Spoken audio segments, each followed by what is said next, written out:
Welcome in. Welcome back to Do It for the Story. I'm Morgan. I'm Stacey. And just want to tell y'all, today, if you're watching, Big you can see day on if diffs. You can see that we have our champs here. It's because this is our 20th episode. Popping bottles. Woo, woo, woo, woo. Cheers. Cheers to us. To us. A little of our, let's go give it, because we really do like this non-alcoholic champs. This is a non-alcoholic champs. We need to know what this is actually called. Free, fry, however they pronounce it. It's a goodie. It's a goodie. We've gotten feedback from others who've tried it. Mm-hmm. But yes, we wanted to say thank you to all of our listeners. Thank you for all of the support, whether you've just come across us or you've been here since the beginning. Yep. This is to us. This is to Cheers. The Diffs crew. And some of you may be listening being like, I mean, it's 20 episodes. What's the big milestone? It's a milestone. One, motivation for us, right? But fun little tidbit. In the podcasting world, a lot of like podcasting consultants and just in industry say like 10 is 7 your to 10. number. Because Yep. it's a lot of work. It It is. takes, planning. We have real job. You get it. Morgan has a child. That they say 10 is usually where they see people drop off. And like they just give up the podcast. So you'll see, even if you're trying to start your own, especially when you're looking for a name, which is real difficult, you may see a lot of podcasts that you're like, okay, they haven't been recording in a while, or only did like 4 episodes, 5 episodes. But once you start recording, you get why. Yeah. I mean, we love doing it. We love Obviously, that's why we're doing it. here. And but that's what they say, the and consultants. shout out to Brad, Shout our out to amazing Brad, our- producer, Yep. who helps make life a lot easier Thank for you us. for Thank you, Brad. editing and for our last minute edits as Train well. Sound Studios, if you're looking for a producer. Don't take our time away, but we do want you to support Brad. But no, yeah. So we just want to say thank you so much. And that, like Stacey said, while you will see other podcasts fall off, but we're in this for the long haul. We are obsessed with doing this. We're having fun. So what we're going to ask you is, if you haven't yet, because we've had many friends, family, acquaintances, new listeners say, oh my God, I love the pod. Haven't had a chance to rate it. I also had never rated a podcast until we started a podcast. And then I realized, oh my gosh, this is the easiest thing I've ever done. Yeah, and we get it too, because it's like a review. You only really usually review things when you've had a bad experience, like at a restaurant or something. That's usually, but reviews are so important because it's also like a recommendation, but it's also part of the algorithm, blah, blah, blah. You get it. Here's a quick tutorial. I'm going to use On Purpose with Jay Shetty. We love our boy Jay, another great podcast. If you're watching this, if you're doing this on Spotify, super easy. The 3 little dots when you're on the podcast, I'm doing this with my phone, it'll say rate show, and you'll see a little star. Click on said star, and it will take you to another screen that has 5 stars that aren't filled in. All you need to do is click the last star, and all 5 stars will be highlighted. all 5 stars will be highlighted. And then you click submit. Boom, 20 seconds. So not a big ask for you, but it means a lot to us and to our platform. Our platform. Yep. But it's very easy to do it on Apple too. So please, actually, if you're someone that listens on Spotify, maybe like if Apple listen next time. So that way you can rate it there too. Rate it there too. Once you listen to the episode, I think I have to listen to these. You just click on same thing. You can review show, and it's same 30 seconds. Not even. It takes 2 seconds. Get it. But you get it, and we need it, and we appreciate you. So, 20th episode. Stace gets back from a little vacation. Yes. And, I say, let's catch us up. Let me know what happened on vacay. Want to hear all the things. Yeah. And there was a little something at a little I need to get something better. at the rental Yes. that they were staying at, which has inspired this episode. So, Stace, why don't you just start us there? Where did you go on vacay, and what inspired this? Sorry, I'm moving around. I'm like stuck in my sweat. No, so yes, went on vacay. It was 4th of July week. Happy Independence Day.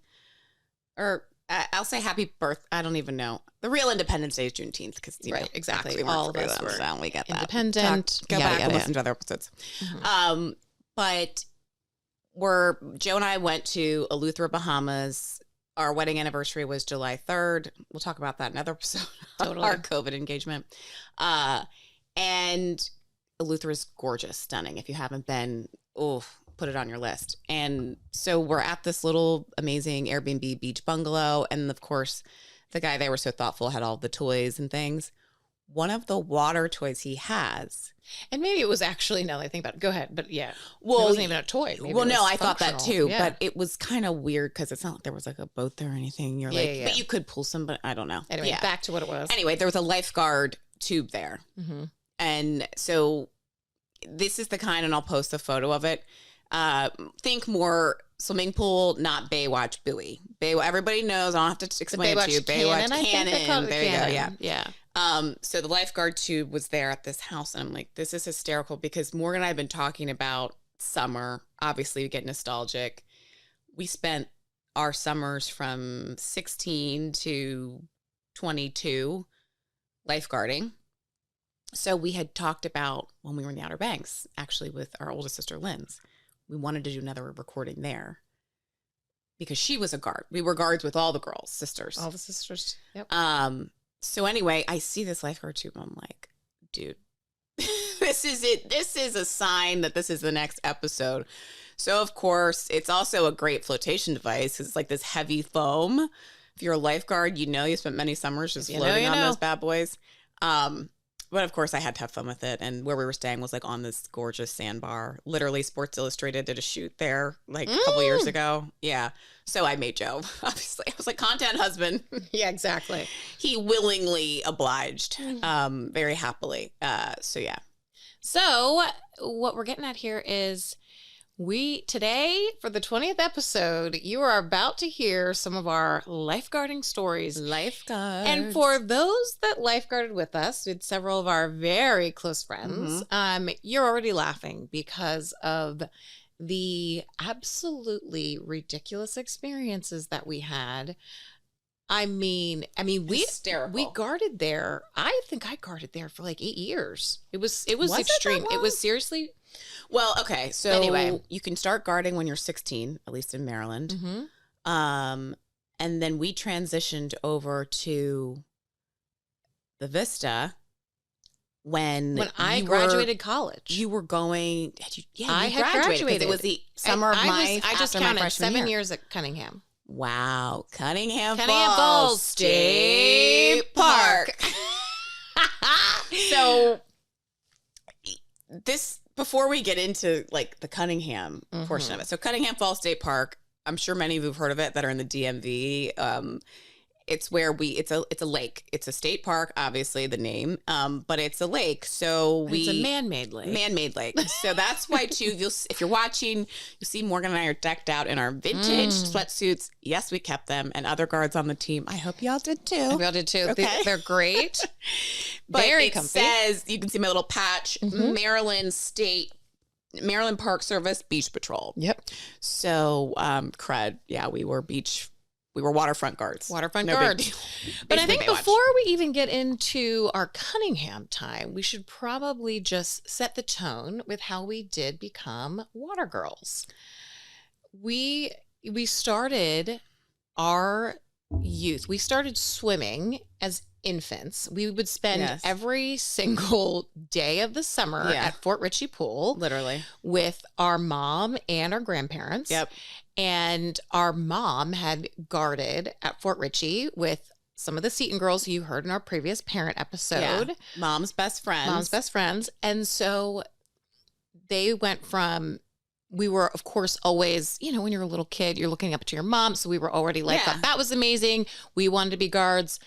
But then also we were 90s kids that were watching Baywatch. And I have to pause really quick for you, because you'll hear us say or you've heard us say different times the term water girls. We are water girls. We love being outside. We love the water. We love the nap. I got to give credit here where it's due. Our very good friend, a daughter of one of the Seton girls, Kate, coined the term water girls at our friend Warren's bachelorette party up at Deep Creek where she's like, I'm a water girl. I'm going to be in the water the whole day. And anyway, we had a ball. It literally 8 hours. It was clocked. Yeah. We just coined the term. And I don't want to get ahead of myself, but it seems to really be sticking. We're big hoping time. that is going to be the name of the Cease boat. We haven't named her yet, but we keep calling her Water Girl. I've told Kate I'm working on it. I'm hoping I can get Kate down in Annapolis for the naming when we actually do that. So fingers crossed, everybody. And we'll do a whole, maybe we'll have to go live when Joe likes the name too. He's cool with it. It's perfect. It's fun. It's perfect. But so Kate's mom was a lifeguard at Fort Ritchie with our mom. So, mom taught us how to swim when we were like 2, legitimate. Yes. 2, 3. We were good. Yeah. So we were swimming but we lived in an area where there was no swim team. So our big thing was just swimming on our own, living in, and also at Fort Ritchie, there was a lake as well. So we would, between the lake and the pool, we were very used to the outdoor, there's a difference between, and every lifeguard that has been in natural waters, there's a difference between guarding and swimming in a lake or an ocean versus a pool. So we had been used to that water from a very young age. And it also is a sweet summer job. Let's be real. And our mom also always pitched it to that too. So shout out Dre. Thank you for that. Because it's like, you're outside, you're with your friends. It is a seasonal job. So at least for us, we played at least 3 sports throughout the year. So we didn't have a lot of time for working during the school year.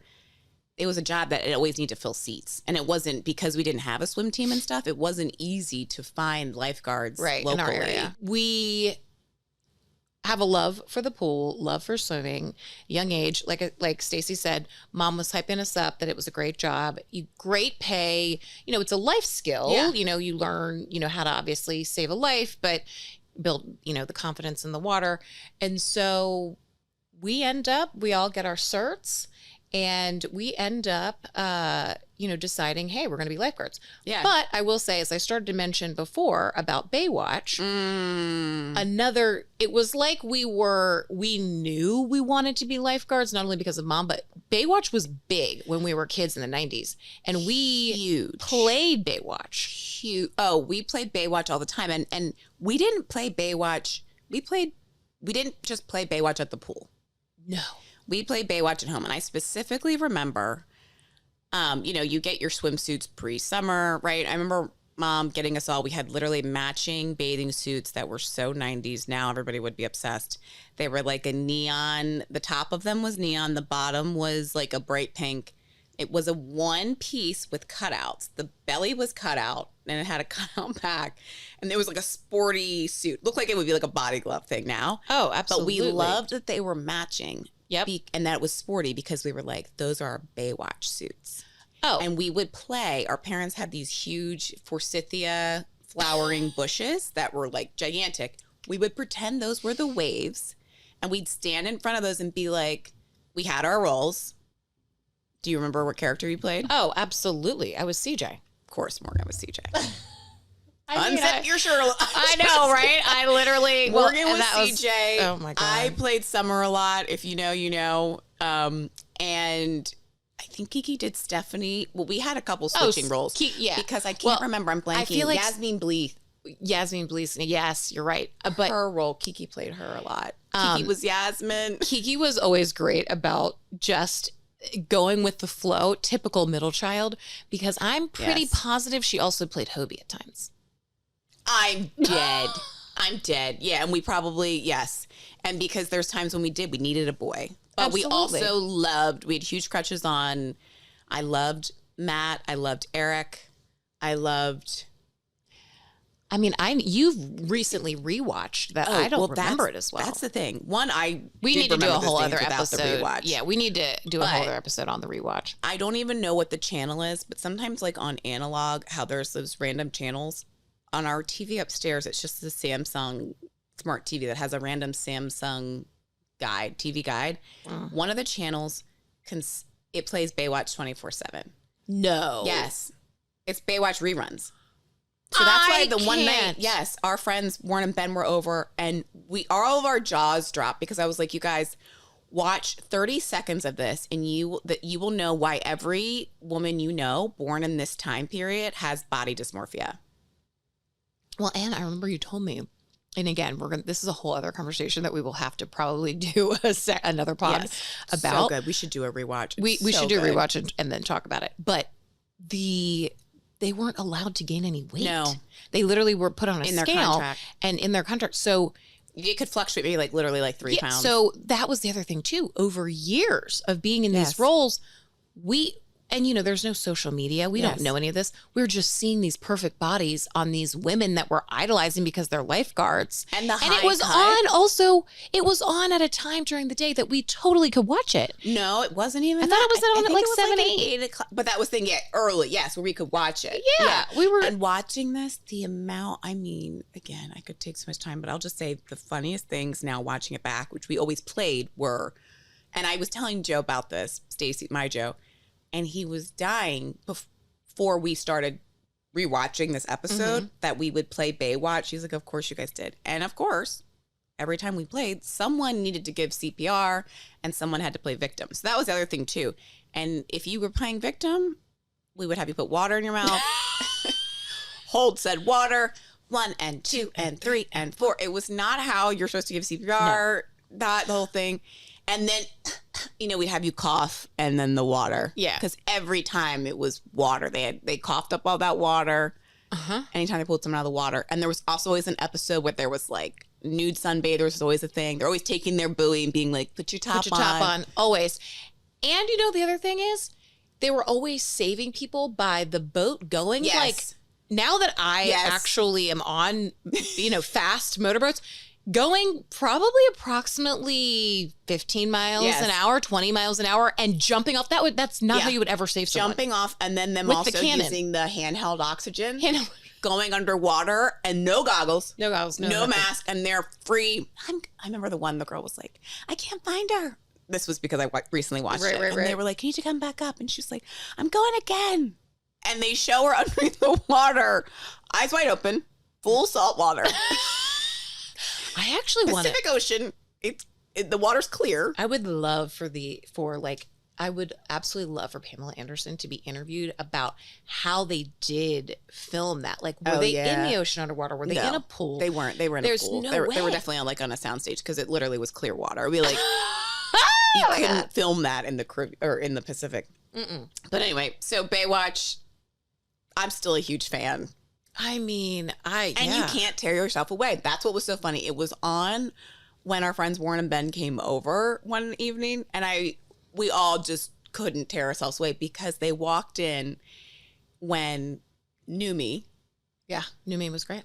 Numi was the one old guy, and that's what also so many things. You're like, you have an old guy that's been on for a while, older. He was balding, and then these women that aren't allowed to gain any weight, right? And it was him and a woman. They were having it was a montage. Oh, wait, now I'm actually getting, Numi. Numi was the older guy. The balding. I'm getting confused. Who was the token black guy was the cop. The cop. I forgot what his name was. It was him, actually, having the montage. It was the black guy. And I'm not kidding. We timed it. It went on for minutes.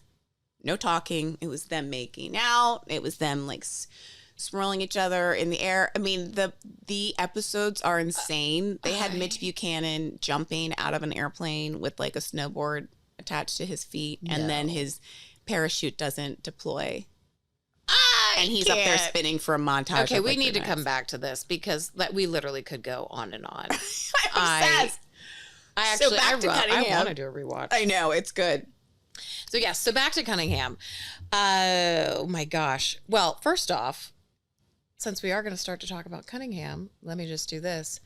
Good morning and welcome to Cunningham Falls State Park. The time is now 10 a.m. and the guards are now going on duty.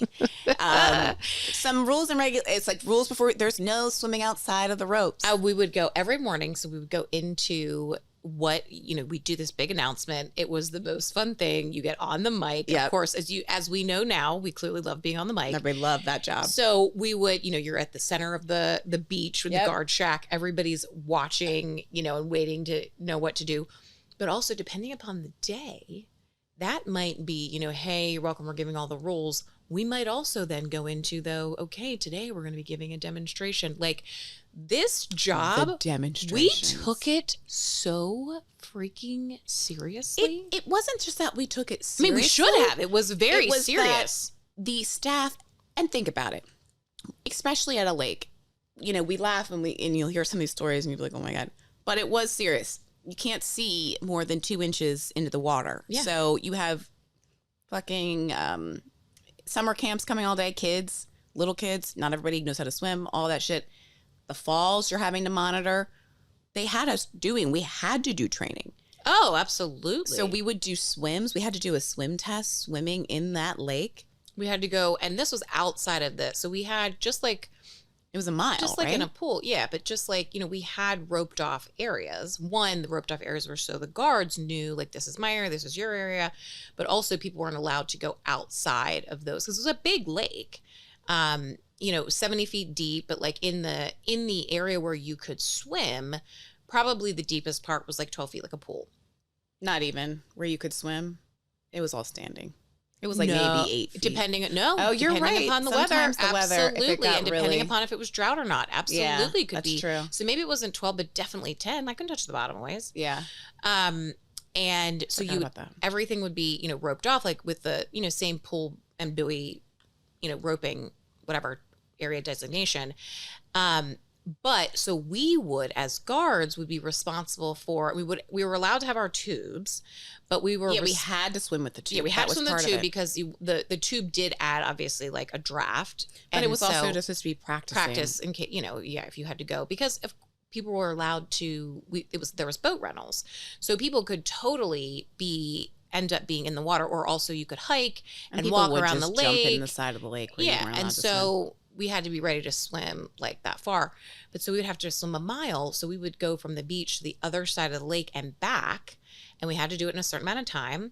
We would also have to run up to the falls and back in a certain amount of time. We would run the fire trail up and back. Yep. We would run from South Beach to North Beach. Yeah, we would work out. And this was also like during our most fit times, because it was also everyone there, everybody played sports, but it was a job where we took it seriously. One, they made us, there was like protocol, the rangers and our whoever was in charge of us, the one ranger. The beach, it would be rangers beach. And then there would be a beach manager. Yeah. Remember? Later on. Yeah absolutely. And because it was serious, but we also it was a bunch of achievers. These were all the honor roll kids. Well, and that was the funny thing. I mean, like, I'm not saying the honor roll kids. These were all the extracurricular, overachiever, straight A. You know, everybody was, yeah.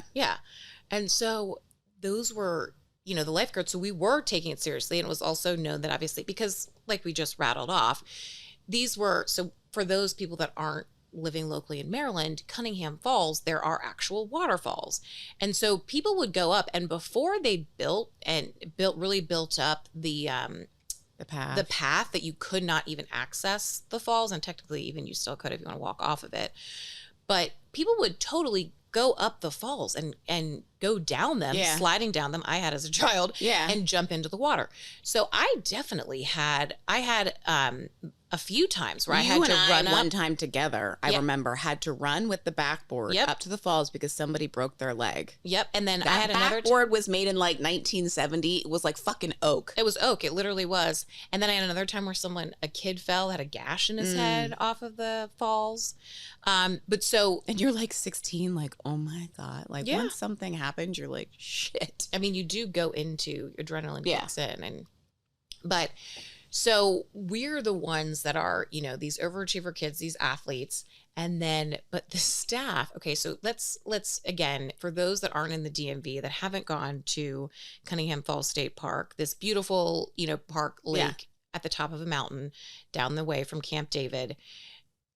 If you have not gone, this is what you can envision. So yes, beautiful atmosphere, but like the staff and everyone around us that worked at Cunningham, it was think of probably Mixed-ish meets. I would say start with Parks and Rec. Parks and Rec, yes. Think Parks and Rec if it was like taking place in a state park with rangers being, you know, Parks and Rec, and then with us, mixed with mixed-ish. Mixed-ish. Oh, and like Kenny Powers. And Kenny Powers. For the total, like, for the patrons. Yes, the patrons, but also still some of the staff. And some of the staff. Absolutely. And exactly. And that's the thing. The Parks and Rec staff would be more Kenny Powers leaning. Yes. Let's talk a little bit about that. Because now thinking back, we knew it was insane then when we were like high schoolers and, college working there. But okay, so the Rangers were managing us, at least when I started. Yeah, there were certain Rangers that were there was one in that charge was like of the guards. Beach manager, like it wasn't even beach manager, but whatever, in charge of the guard. And those Rangers. Okay, I don't even know where to start. What's the funniest thing? Okay, so they had a Ranger office. Yes, that's probably because I'm literally flashing back to my interview in the Ranger office. Yes. And seeing the cartoons on the wall. Yes, there were racist cartoons on the wall. And when we're talking racist, it was like blackface. Yeah. And we were like, okay, we just want to. And again, we haven't been there in we don't know decades. Hung them up because it's no also idea think who of an works old there now. office. Right. Yeah. Everyone that used to work there is absolutely retired. But yes. So there was just that. Nothing, but we'll just posted that. There was just that on the wall. That was the undertone. We saw it. We're like, okay. But the only times we really would have to go to the Ranger office, we'd have to get gas for the boat because on this lake, you could only use electric power engines if you brought your own boat. But the lifeguard boat was probably like a 25 horsepower outboard motor. I actually know it was an Evinrude. It was. There were two boats. The one was an Evinrude and the other one was a Mercury. And so think of like a lawnmower if you're not familiar with, like we had to pull to start. So we didn't just have to have our lifeguarding certification for this. We also had to have our boating license to be able to work there. So I'll put a post-it on the boating license part. I'll come back to that, but I'm going to stick with the Ranger piece for now. So the only time you had to really go to the Ranger office would be if you had to fill up gas, because that's where like the little gas station was. And the one morning I remember going in there with one of the guards, not a sister, to get gas, because we kind of purposely used to have him go with it. And he would escort us. Yes. He knows who he is. Mm-hmm. And because we were like, this is weird. And he was like, every guard thought this was like, we are living in a satire right now. Oh, absolutely. And we go in and the Rangers were bragging about how the night before they had used night vision goggles to look at campsites to confiscate paraphernalia, like somebody's bowl cannabis, and like a bag of weed. Yeah. And we were, of course, at the time, we were like, oh my God, I just remember. But every guard, I shouldn't say every guard, most of us were spending the weekends doing the same thing. Oh, totally. So we were like, you are kidding me. They're wearing night vision goggles to like catch these people. But also, you know what I just remembered? Didn't they shoot an animal as well? Yeah, wasn't there a dog? They thought it was like a wolf or something or a coyote, and it was a dog. Crazy. It wasn't a real. I think it was someone's domestic. Because now animal. there were absolutely like wild bears and everything, and rattlesnakes, we would see the bear poop and everything. Yeah, but I am actually almost positive they shot an animal. Yeah, I'm almost positive too, where they were like, "Oops, we thought this was a coyote," because they would just get so excited to use their guns. I think. And just apply their force, because it was a very low key. Well, what we know too, okay, so if you go to any lake, especially one in this area, like this is a migration path for any kind of duck, flying bird. So it's like when we were kids at Fort Ritchie, there was duck poop everywhere on the grass, right? There was that at Cunningham, but the Rangers used to come in early before the park was open to anybody, before we were on duty, and they would shoot at ducks that would come onto the lake to scare them away. Because they didn't want the lake to be covered in and say it didn't the beach. It did, but we were like, is that allowed? Yeah, you don't even have any. There was no decoys, nothing. Just we've handled it. We're gonna go handle it. So, but there was that with the Rangers, and I also remember that. So when the boats. Best part of the job was being able to be on boat duty because there's different stations, right? Well, you rotate. It's tough. We got to talk about the stations, we'll probably do. We can do a full detail of the stations, but also I love the board. When it would rain, anybody who knows, if you're in think of a rowboat that has a motor on it, it fills up with water. The only way to get the water out is if you like literally throw a pump in there. But the easiest way to do it was to be there's a plug in the back of the rowboat and then full throttle that bad boy from one end of the lake to the other. One person in the front of the rowboat. Yep. Somebody on the back and full throttle it. And then of course we would be like, oh, it's so water because it was fun. And the Rangers were like, okay. We would go as fast as we could with across from just repeatedly. Yes. Going as fast as we could. So all of the water would come out it would drain out of the boat because that's the only way. Obviously, if you have the plug out and you're just sitting there, it's going to fill up with water. I remember screaming on that thing too. And like, woo! Like we acted like no one could hear us. And the Rangers like, everything okay? We're like, oh yeah. Like there's just, it rained a lot. Well, and so when Stacey's saying everything okay, we had radios. Yes. So this was the radios were a big component of the job. The radios were like, I mean, we might need to write a sitcom, to be honest, because this entire experience was beyond. But yes, so the radios. So first of all, the radios are from like 1970. They're all breaking. Yeah. But there were certain ones that we knew were really good. And those would, the ones that worked well would be at certain stations that we knew really needed, always needed help. And then the ones that weren't as good, we'd use as a backup or would be in this location or whatever. And so everyone had a number. So when you were on the radio, you were not calling someone's name just like in any other, profession that you use a radio. Yeah. You have a number. And so our numbers were in order of the boss. So Jinxie was boss lady. Our older sister Lynn. Yeah, because she was when I was guarding. When you were guarding, not when I started. Manager. She was beach manager, but she had gotten promoted. Top rank. And then so I was right behind her. So she was top rank rank was 850. Number? So my number was 851. Ah, big ups. Big ups. Dogs. Big dog. And so we each had a number. What was your number? I was 856. 856. So, and there was like 10 of us, I think, on the full staff. Yeah, we did because we had, I mean, literally on. And I may have moved up after that, but I remember 856 that was a big being my number first for you number. For a while, for a couple of years, because the same crew was there for a couple of years. Just to give them a tidbit, this would be, what were you, 851? Yeah. I'll pretend I'm on the radio. 856 to 851. 851. 856, go ahead. There's a noodle outside of Area 1. Do you mind grabbing that? On it. And that right there, the noodle outside of Area 1, sometimes would also us be like, you're asleep. Clearly you're asleep. So we had codes for many things. So we had to know the real radio codes, which were like 10-9 is repeat. 10-4 is okay. And these are actual, like, look it up when you use a radio. These are radio terms. 10-9, 10-4, or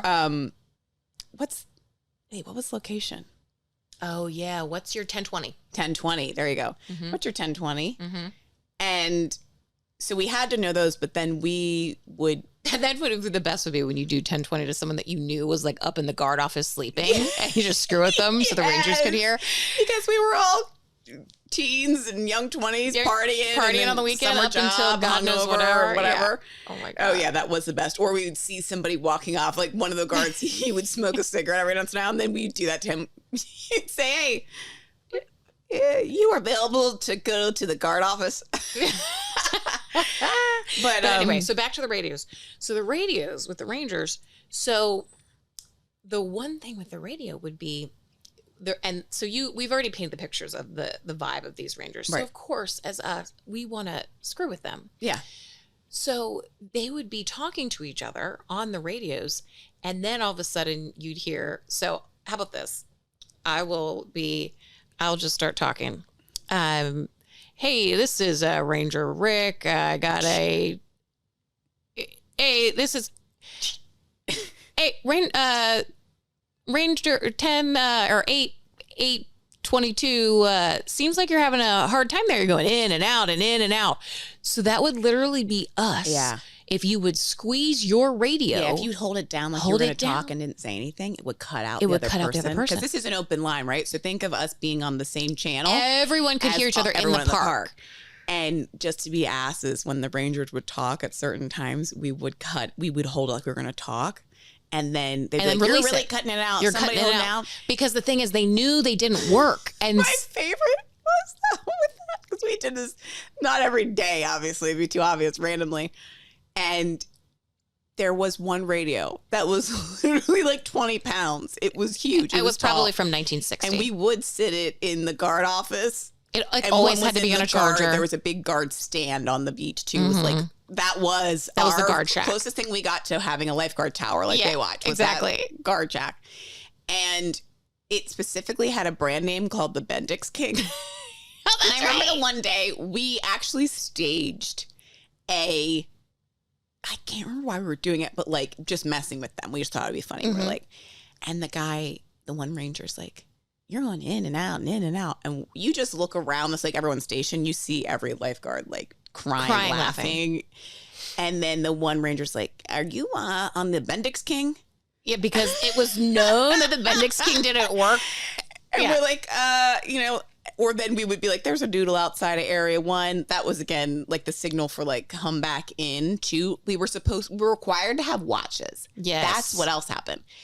We were supposed to have watches, and the rangers would get annoyed when we were on the radio and would say like, hey, it's time to rotate. And they're like, you guys need to have watches. That's what it was. I was going to say, it wasn't that the noodle, there was definitely something if you were falling asleep, but the noodle, that's what it was. The noodle was it's time to rotate. Right, time to rotate. Yeah. Because they would get, they would get rotate because we were going to spend money on good watches and they'd get wet and then they break, you know? Yeah, every 30 minutes we would rotate. And so the stations were, like Morgan was saying, they had the guard headquarter little stand. So think of like a, not as high up in height as a Baywatch lifeguard tower.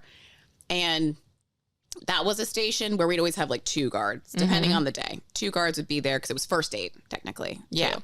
And then there was, each swimming area had a lifeguard chair, and there was 2 on one side. Then there was a north beach that was across. You had to get there by.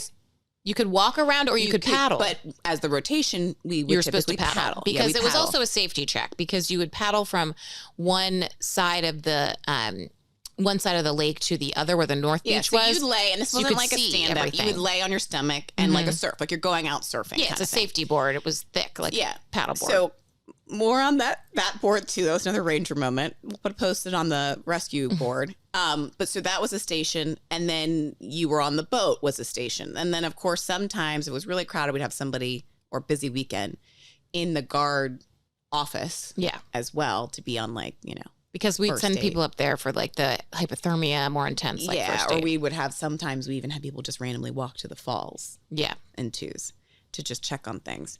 But I say put a post-it note on the rescue board.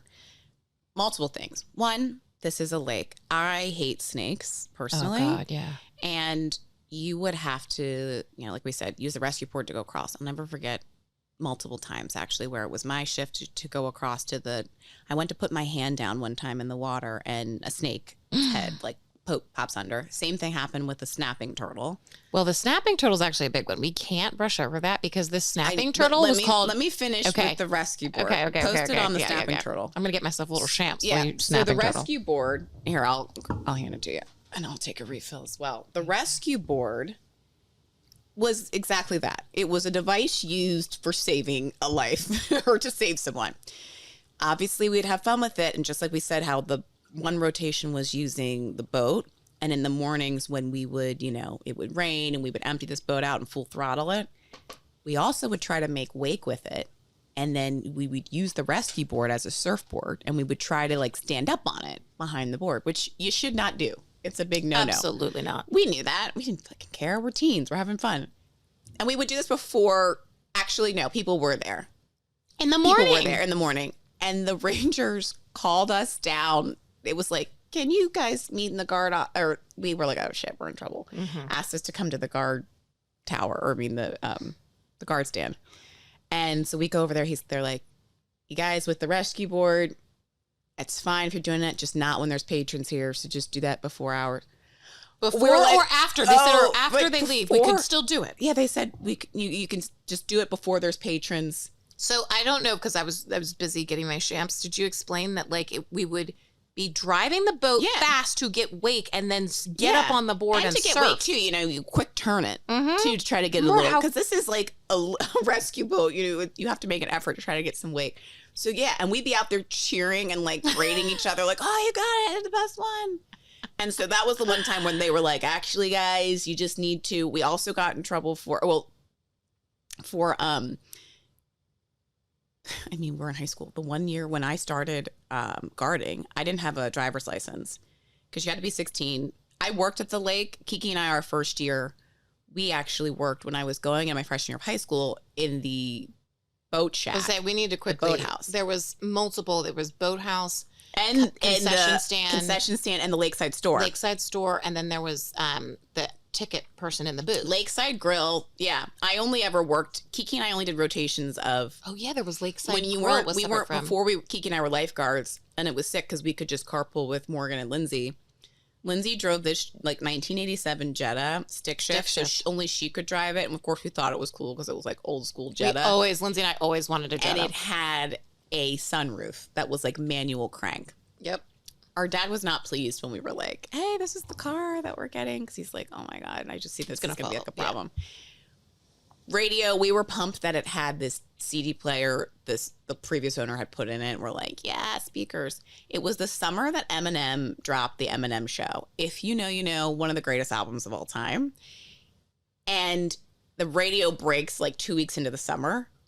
We have a boombox in the back seat with a CD player in it, blaring. And also you should just like whiz by. And the Rangers also were like, you're coming in pretty fast and you have the radio going loud, da, da, da.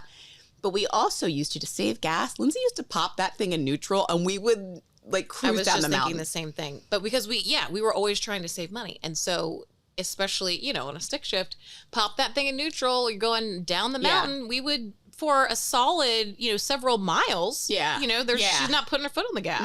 No. And that was one where they caught at us. But when I mentioned the rescue board, the snapping turtle. Oh my God. So the snapping turtle, first of all, the Rangers had coined Bubba.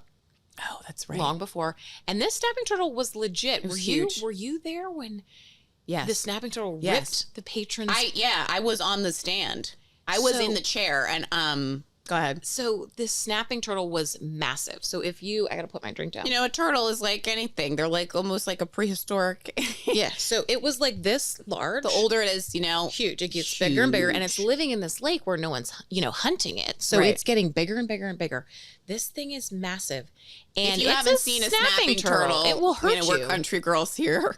Google it. You'll see literally like the mouth and the claws. So this snapping turtle, this guy comes out of the water and he goes, something just his shorts were shredded. His shorts were.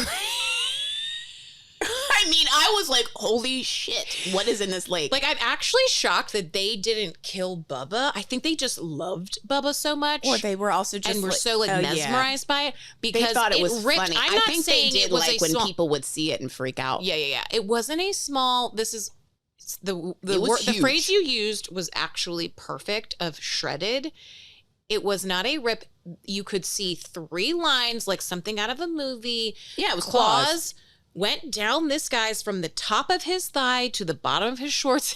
He came out of that swimming area. I mean, he was ghost white. And it was like a scream. It wasn't like a huge commotion. So I'm like, oh my God. And of course, that's the worst feeling when there's an emergency or, I mean, so many, like if you get the ranger, hey, there's a missing child and you're like, great, I'm on the stand. You know, it's like in your area. Oh. And I'm thinking if they're going to ask me to go into this water right now. And the guy came out and he's like, he could hardly talk. He's like, something ripped my shorts out there. It was big and like it had claws. And I was like, that's Bubba. It's a snapping turtle. Yeah. It's probably a snapping turtle. We can't confirm or deny, but why don't we clear the area? I think we did clear. Oh, I'm sure we would have had to clear the area because everyone would have been too freaked out. Which we would have needed to make sure that he would get out to deeper waters. The power you have when you have a whistle. The Tweedledee. All right, everybody out. And it's the best feeling in the world when you're a lifeguard, especially when you're at work and you're hungover and you're like, I get to clear the water. Okay, let's wait. Is that a motorcycle? Wait. I've got one for you. What is every lifeguard's favorite thing on 3? 1, 2, 3, lightning. Thunder. If you hear it, it can kill you. You would, and sometimes we would be like, okay, it definitely probably was more of a motorcycle. But if you look around or like a jet and you see people going, if the patrons are like, was that thunder? Or like, Yeah, it was. It was. Let's give it 15. Let's give it 30. Everybody clear. And it was so... And off the sand, you had to be back off the sand because, hey, okay, this safety tip. And this is very serious. I'm not going to get into why, because that's a whole other thing. But in Annapolis, there was a very bad accident years ago. But if lightning strikes sand, it will strike you. So it is very dangerous. It can travel. It will travel through the sand.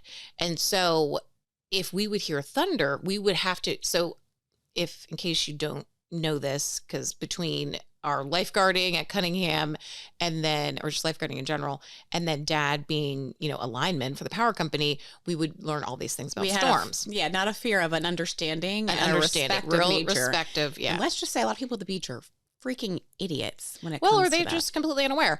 And so if you would hear thunder, the concern isn't the thunder. It's obviously if you hear thunder, there's lightning. And so if we even heard a little bit of thunder, you'd have to push everybody back off that beach. So we would, knew where everybody was. They're up in the grass, nothing for us to do. There would be 10 of us sitting in that guard shack, laughing our asses off and playing. Those were the best for days. A solid at least 20 there were minutes. Days where it would go on and off. And the best thing would be we wanted to get paid too, because if the Rangers if it was raining all day long and the Rangers are like, hey, you got to go home. We have to clock out. We would have to clock out. And we got paid well, too. That's also why we were lifeguards, because you did have to pay to take your certifications and all that stuff, and it was a responsibility. So yada, yada. So if you hear the clap of thunder, then you make everybody get back. But also, it's 20 minutes for every clap. So if it goes 19 minutes and then you hear a new one, boop, timer starts over, 20 minutes. Lightning, my friend. Lightning was 50 minutes or an hour. Yep. So if you saw lightning, and this would be, where we were in the mountains, it could be a darn near clear day and you would hear lightning. Yeah. Or hear thunder. Yeah, it was great. And then, yes, like you're saying, we liked everybody we worked with and we had fun.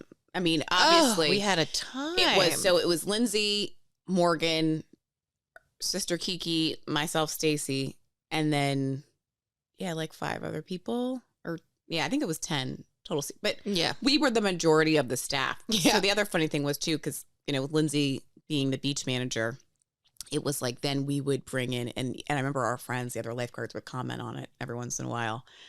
They're like, okay, Lindsay comes up with the schedule. Here's what we're working. We're like, no, don't do that. I don't want to be on Tuesday. Like, we would be like, no, Lindsay, don't. That schedule's not working. So sorry, Jinx. Yeah, it would be like, of course she would have to, as the oldest, would have to make the schedule manually and then write it out. Manually write it out, and then everyone would complain about it, and she'd have to redo it or swap. And she was always so kind of a manager. She would like ask for feedback before. What are your days? What are your days? There's always somebody that was like always on vacation. And oftentimes it was big groups, like churches even, because they would do a lot of baptisms. Oh my God. Well, and that would so they would get there early because they would be in the swimming area. It was the only area you're allowed to like get in the water. And they would do it before patrons would come and show up so they could be in the swimming area. Right. And without doing full on like big group in the water. I mean, also no disrespect, whatever your belief. Real, yeah. But walking into work and I don't know what what's going on. We're like, there's always people in robes in area 1. No, they would literally be head to toe in a white robe, and depending upon how many people were getting baptized that day, it could be 2 people, it could be 10. Yeah. And so there would be, and it was just a part of the job. Like it also would be like mouth watering all day because they'd set up grills and like it was like the smell of the most amazing food all day long. The best thing would be when they would thank you and they'd bring you the plate. Bring us a plate. We'd be like, God. Yeah, someone brought us barbecue. Because we would obviously when they were doing the baptism or whatever, we give them sure that there's space and we weren't being loud. Like, don't go respectful. Don't go over to that area. Yeah. I don't think you worked that year when I think it was before you had your license. They tried to make us clean the bathrooms. And the bathrooms could get gross. Oh, I do remember that. They tried to make us clean the bathrooms. No, I do remember that. I think I was actually, I think it was when I came on. I'm sure it was probably and I was like, their job. Because I specifically remember, because we never went into the public bathroom because we had a guard office. Yeah, we had a guard office. And I went in there and I was like, they're disgusting. No way. Yeah. And it was also supposed to be, it was a trash-free park, so you get like a bag when you come in and the patrons had to take it with them. And I'm like, okay, so maybe they can clean up their own poop. Like literally people cleaning up poop. Yeah, like no. I remember one time, okay, when Kiki and I worked, I have to say this story because when you said poop, Kiki, this is Stacey. Kiki and I worked in the boathouse, which was a shed that you would stand in at a cash register. Yeah, because that was the thing. The lake was, again, this is an awesome facility. Go there now. Like you could rent all kinds of boats. So fun day for kids. Swimming in the lake, hiking to the falls. And so, yeah, like you guys worked the boathouse rentals.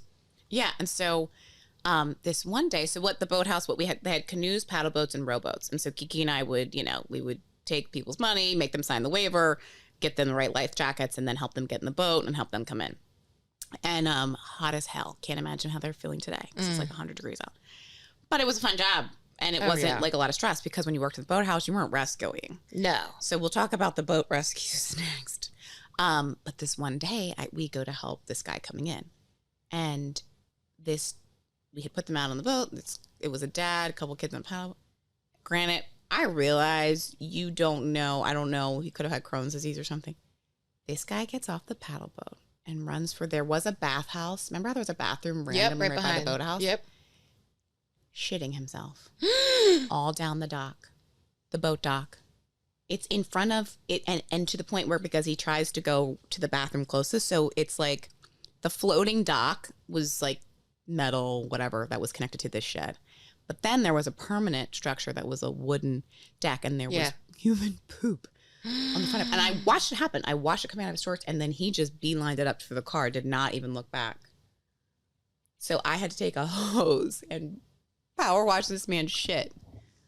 And then boat, too. We were like, oh my God. Because I was like, what is happening? Because his kids were was it in the boat? Yeah, it was on. Not as much. It was definitely like mostly in his shorts at that point when he got up.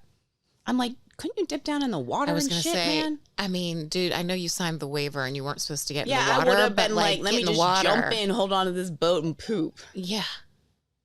But yeah, so humbling. Oh my God, it was humbling. And there was always poop in the water. Yeah. We always had to pick up. Well, we would have to use the bags and you would have to scoop we would the poop do a out. walk. We would go pick up trash some days randomly after like. Oh, we always picked up trash. No, I'm saying when there would be poop floating in the swimming area. You didn't ever have that? No, thank God. Absolutely. And we would literally be like rock, I do paper, remember scissors. That. I do remember that. Because you would have to get it just I do remember that like I did not have to do it, but poop, I the do water would leak out. Remember that. People going in there with the bag. I'm like, thank God I won. Yeah. I did not get pulled that straw. Oh my God. But speaking of poop, I do remember days where we had to be shut down because there was like level of E. coli too high from like, I don't know. There's tons of runoff, right? Well, so there was a ton of runoff. Like the pH balance. Yeah. Fucked up. And so we could come down and there would just be like all kinds of, essentially it would look like mulch was all over. Ugh. And I had to, the thing that was so messed up too, when they made me do my swim test, which was not like. Oh, I forgot they did do that when had runoff. Hired. Because I don't think you and Lindsay ever actually had to technically do the test. No, I don't think so. I mean, we had done it a ton, but we weren't tested. Had the beach manager that was like the enforcer or something. Oh, she was terrible. And we had to swim, and it had rained really hard the day before, a couple of days leading up to it, to the point that like we actually had multiple days where it was closed at the beginning of the summer, where we were like there and cleaning up before there were like any patrons. Basically, picture like tons of mulch and then big pieces of logs, like just all over and in the water. Flotsam and jetsam. Tons of flotsam and jetsam. And my bathing suit after that swim test, I had so many branches and leaves down in it. It was disgusting. Was that when she said you get wet? She used to love to say that to us in the morning. She used to say lather up and get wet. Put on your sunblock. Because we'd have to swim the mile and everything. Yeah, and she didn't do anything.